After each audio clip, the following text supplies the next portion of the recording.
دیا اس میں سے خرچ بھی کرتے ہیں.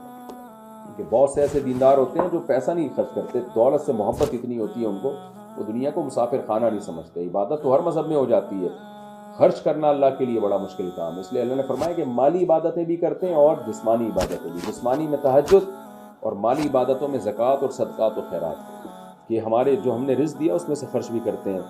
تو پہلے کا اللہ نے کیا بیان کیا تھا کہ جہنم کی آگ میں جلیں گے اور اللہ ان سے کہے گا چکھو اس ہمیشگی کے عذاب کو. دوسرے کی کو کیا نعمت ملے گی؟ وَلَا تَعْلَمُ نَفْسٌ, اللہ کہتے ہیں کسی نفس کو خبر نہیں ہے, مَا أُخْفِيَ لَهُم مِّن قُرَّةِ أَعْيُن, جو کچھ ان کے لیے چھپا دیا ہے ہم نے آنکھوں کی ٹھنڈک کا سامان.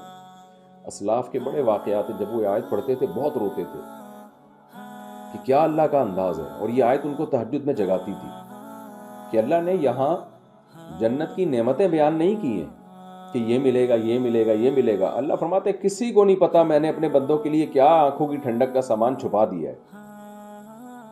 نہ چھپاتا تو ساری دنیا تہجد ہی پڑھ رہی ہوتی, ساری دنیا راتوں کو اٹھ کے اللہ سے پناہیں مانگ رہی ہوتی جہنم سے, اور جنت کی امید میں پکار رہی ہوتی ہے اللہ کو.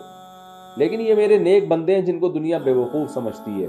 کیوں؟ اس لیے بیوقوف سمجھ رہی ہے کہ جو ان کو ملنے والا ہے وہ چھپا ہوا ہے, اور وہ ایسا ملے گا کہ آنکھیں پہلے ٹھنڈی ہو جائیں گی اس کو دیکھ کر. کہ بہت ہی ایک اللہ نے جنت کی نعمت کو بہت اعلیٰ انداز میں اللہ نے بیان کیا.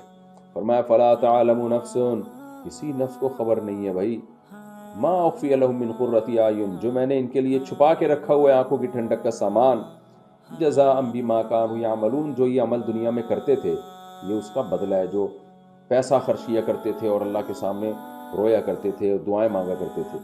آگے اللہ ایک عقلی دلیل دے رہے ہیں, کیونکہ جو ملحد اور ایتھیس اور کافر لوگ ہیں نا, وہ یہ باتیں سن کے مذاق کرتے ہیں کہ یار یہ کیا سیاسی باتیں ہیں, لوگوں کو موٹیویٹ کرنے کے لیے جنت اور جہنم کی باتیں کی جا رہی ہیں. کوئی جنت نہیں ہے, کوئی جہنم نہیں ہے, سیاسی باتیں ہیں. محمد صلی اللہ علیہ وسلم کی بس ایک مذہب لائے, اس پہ لوگوں کو چلانا مقصد ہے. تو قرآن کہہ رہا ہے کہ افمن کان مؤمنا کمن کان فاسقا, اگر جنت جہنم نہیں ہے اور مر کے مٹی ہو کے ختم ہونا ہے, اس کا مطلب مومن جو اللہ پہ ایمان لا رہا ہے اور نیک عمل کر رہا ہے, اور ایک فاسق جو برا آدمی ہے, دونوں کا انجام سیم ہو جائے گا. پھر تو دنیا کی کوئی حکومت ایسا نہیں کرتی کہ جو حکومت کے قوانین کی پابندی کرے اور جو نافرمانی کرے دونوں کے ساتھ سیم سلوک ہو. دنیا میں ایسا نہیں کیا جاتا, تو اللہ ایسا کیوں کرے گا؟ دنیا میں تو پوری سزا بھی نہیں ملتی, پوری جزا بھی نہیں ملتی. بعض دفعہ جو مجرم ہوتا ہے وہ بچ جاتا ہے, جو جس کو بچنا چاہیے وہ پکڑا جاتا ہے. دنیا میں تھوڑی انصاف ملتا ہے. تو اللہ کہتے ہیں بھلا خود سوچو, اگر یہ جنت جہنم جو میں بیان کر رہا ہوں غلط ہے یہ, تو افمن کان مؤمنا کمن کان فاسقا, تو جو مومن ہے اور جو فاسق ہے کیا دونوں برابر ہو سکتے ہیں؟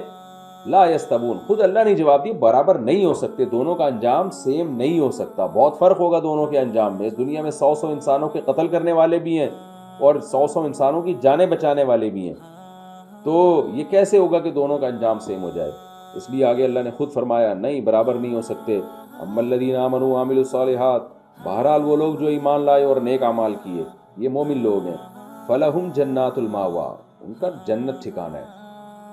تو ٹھکانے کی جنت ملے گی ان کو, وہ یعنی وہ جنت ملے گی جس میں ان کا ٹھکانہ ہوگا, یعنی ہمیشہ رہنے کی جگہ ہوگی. نزلا بما كانوا يعملون, جو عمل انہوں نے کیا اس کی مہمان نوازی کے طور پر. واما الذین فسقوا, اور جو فاسق ہوئے یعنی گنہگار ہوئے, اللہ کی حدود کو توڑنے والے ہوئے, فمأواہم النار, ان کا ٹھکانہ آگ ہے.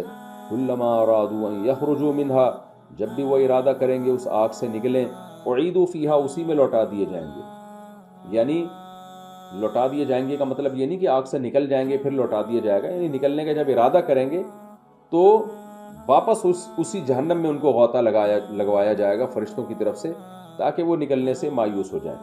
وقیل لہم, اور ان سے کہا جائے گا, ذوقوا عذاب النار, چکھو اس آگ کے عذاب کو, الذی, یہ وہ عذاب ہے, کنتم بہ تکذبون, جس کا تم انکار کیا کرتے تھے. تم کہتے تھے کوئی جنت نہیں, کوئی جہنم نہیں, تم نے انکار کیا تو اب چکھو اس کو, اب کہاں بھاگ کے جا رہے ہو اس سے. آگے اللہ فرماتے ہیں تو آخرت کا عذاب ہے, میں ان نافرمانوں کو دنیا میں بھی چکھاتا رہوں گا کچھ نہ کچھ عذاب, تاکہ ان کو تھوڑی عقل آ جائے اور یہ اللہ کی طرف لوٹ جائیں. وَلَنُذِيقَنَّهُم مِّنَ الْعَذَابِ الْأَدْنَىٰ, میں ضرور ان کو چکھاؤں گا اس دنیا کا عذاب, دون العذاب الاکبر, اس بڑے عذاب سے پہلے, لعلہم یرجعون, تاکہ یہ لوٹ آئیں.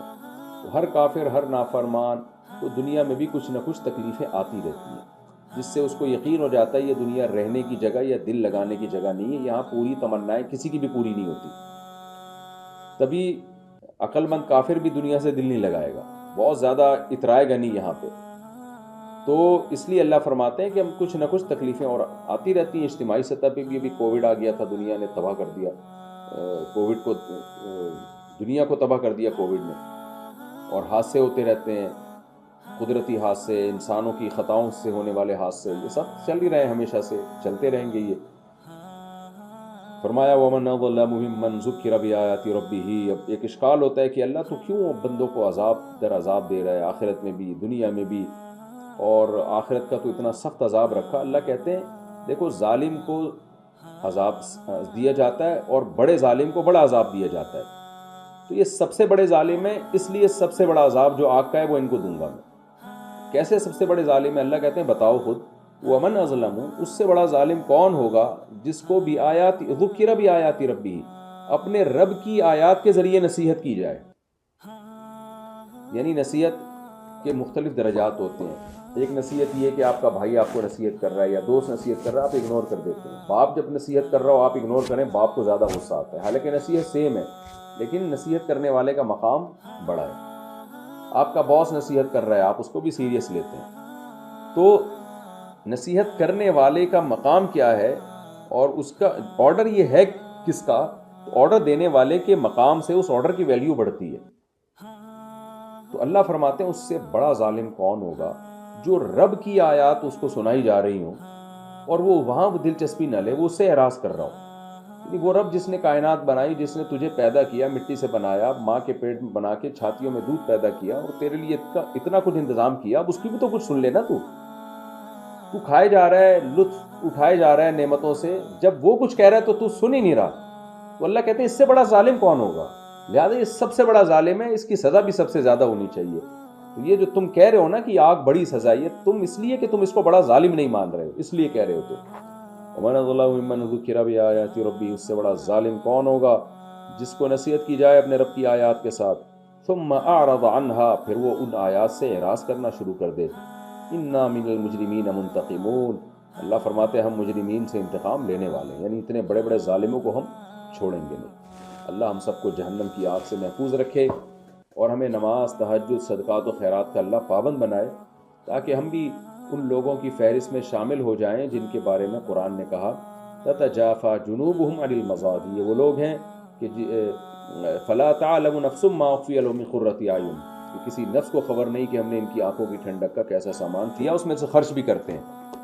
کہ بہت سے ایسے دیندار ہوتے ہیں جو پیسہ نہیں خرچ کرتے، دولت سے محبت اتنی ہوتی ہے ان کو، وہ دنیا کو مسافر خانہ نہیں سمجھتے۔ عبادت تو ہر مذہب میں ہو جاتی ہے، خرچ کرنا اللہ کے لیے بڑا مشکل کام ہے، اس لیے اللہ نے فرمایا کہ مالی عبادتیں بھی کرتے ہیں اور جسمانی عبادتیں بھی۔ جسمانی